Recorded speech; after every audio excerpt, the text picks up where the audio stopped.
If you're still scratching your head over why we're all worried about food recalls, it's time for a wake-up call. We're in the midst of a summer produce season that's already giving us some serious health concerns. Just last month, tomatoes and cucumbers were recalled, and guess what?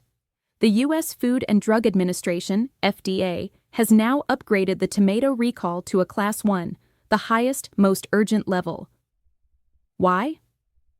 Because exposure to these tomatoes could result in serious adverse health consequences or death.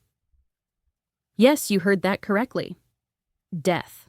So why on earth is the Trump administration and the MAGA crowd so dead set on pushing for deregulation and the so-called modernization of the USDA and the FDA when our food supply is teetering on disaster?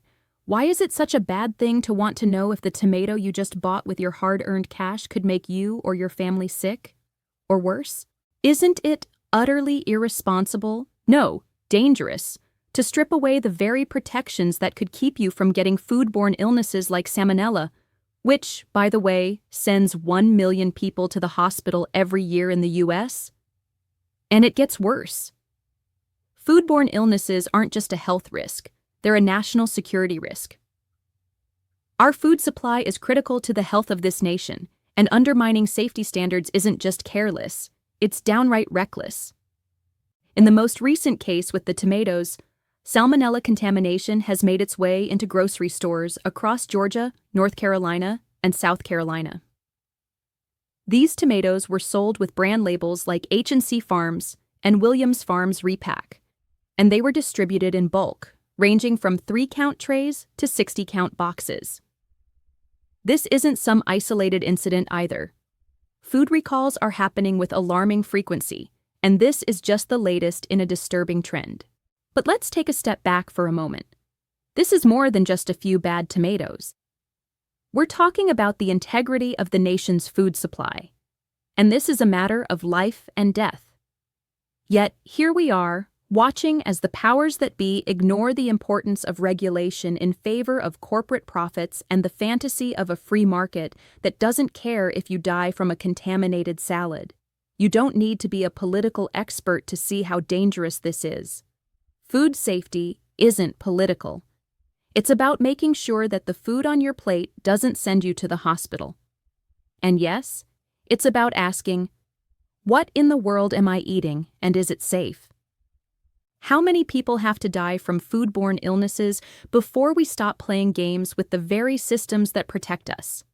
In fact, according to the Centers for Disease Control and Prevention, CDC, 48 million people in the U.S. get sick every year from foodborne diseases, and 3,000 die. That's right, 3,000 deaths. These are preventable tragedies, and yet here we are, looking at a government that would rather deregulate than protect the public. So, let's get something straight. The push to modernize food safety standards and streamline regulations doesn't make our food supply safer. It makes it more dangerous. It puts us at risk of the very things that these agencies, like the FDA and USDA, are supposed to be protecting us from. And make no mistake, this isn't just about tomatoes. This is about every single item you pick up at the grocery store. It's about the meat you cook for your family, the fruit your children eat, and the packaged food that you trust to keep your family safe. We deserve to know that the food we buy won't make us sick. Period. We've got to stop treating food safety like a political issue. It's not. It's a life or death issue, and frankly, it's high time we all started demanding that our government do its job and protect us, no matter who's in charge. This is Sensible Sue signing off. Watch what you eat and keep it sensible out there.